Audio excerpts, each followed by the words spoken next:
this is for what to do if you have lacquer strips that are too big for your nails. So I typically use one of the sizes on my index and my ring finger, and so it's fine when I do my first mani, right? Because there's 20 of the strips in here. There's 2 of each size.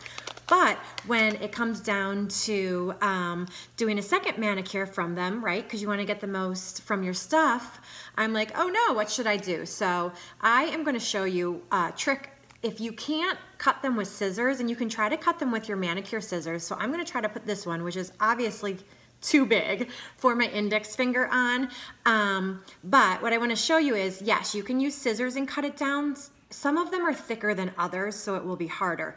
Or what you can do is you also can just peel your strip off, make sure you get it down on your nail, push it on, pretending like it's the right size.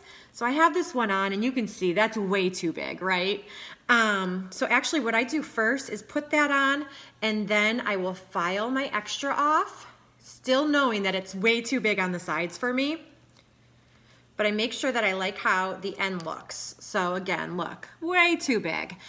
I like to take the little orange stick that comes with it and has 2 sizes in there, and you can either use the diagonal side, and I just kind of push it down in right where my cuticle is, right where my nail ends. I push that in, and I'm gonna do it over here. Push both sides in like you're pressing it down.